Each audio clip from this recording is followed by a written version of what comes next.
If you love waxy, weighty, white wines that just make you go, ugh, I'm ready for fall. Bring on like all of my squashes and my roasted vegetables. This is the wine for you. This is the 2021 Domaine Gassier Le Coucardie Blanc 2021. I think I mentioned that already. And this is a blend of Roussanne, Viognier, and Grenache Blanc. We love this blend together. I'm not even going to waste any time with talking about this wine until later because already it's jumping out of the glass and making me want to dive further into it. I love wines like this, especially when the weather gets a little bit colder, because I am not quite ready to give up my white wines. I'm hanging on for dear life, but I want more body and I want more texture.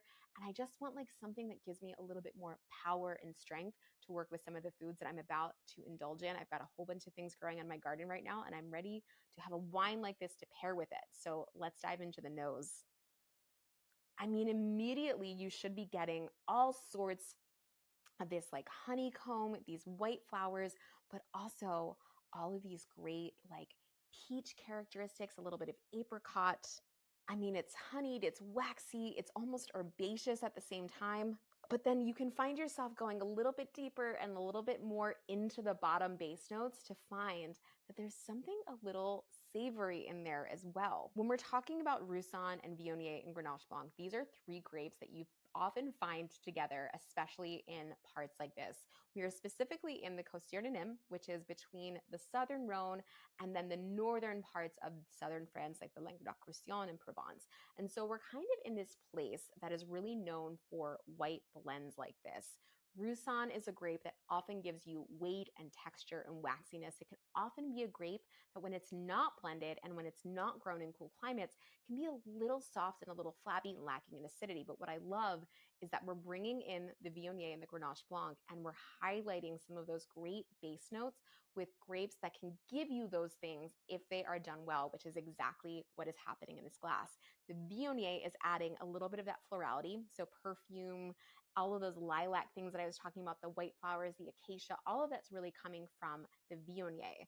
And then the Grenache Blanc, that is just such a fun, lovely grape that gives you some of those peachy, lychee characteristics. It kind of feels like summertime. And what I love is that there's only about 20% of Grenache in this blend.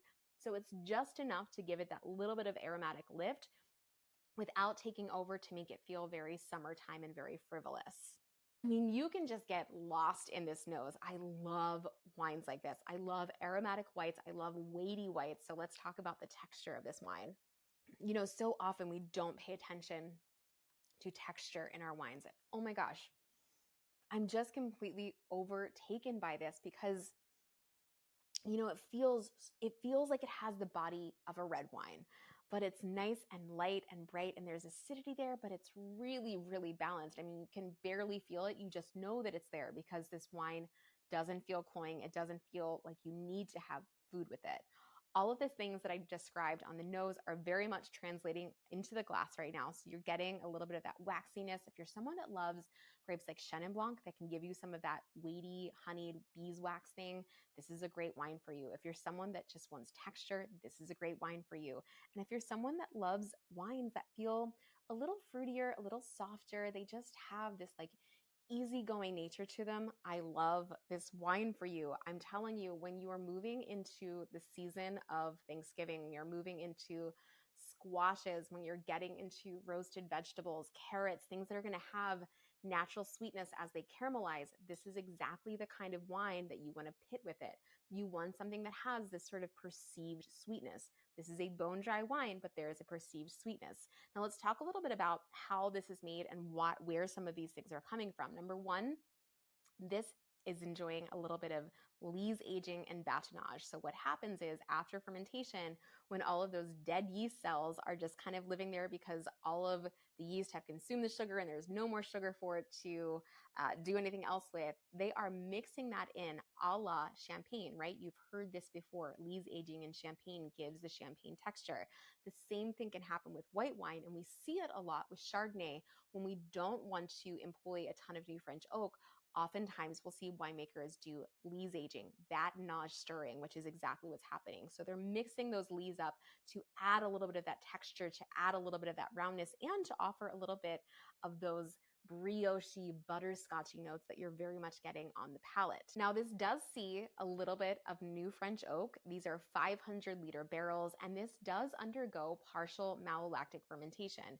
So those are two other places where some of the weight and the texture of this wine are very much coming from.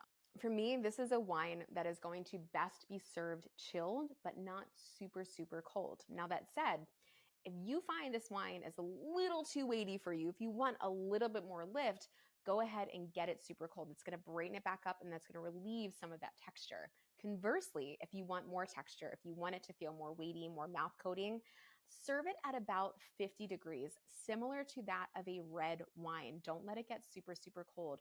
The warmer you make it, the more body you're going to experience in your mouth. I've already gone over food pairings with you. The only other thing to note is that this is actually a wine that could potentially age if you wanted it to. So if you want to dig deeper into those waxier, nuttier characteristics that you're enjoying, definitely let this hang around for a few more years. I wouldn't let it go more than about 10 years, but definitely at that 3 to 5 year mark, you're going to see that color start to amplify. It's going to get a little bit more golden, and you're going to notice that these flavors and these textures get even more rich than they are right now.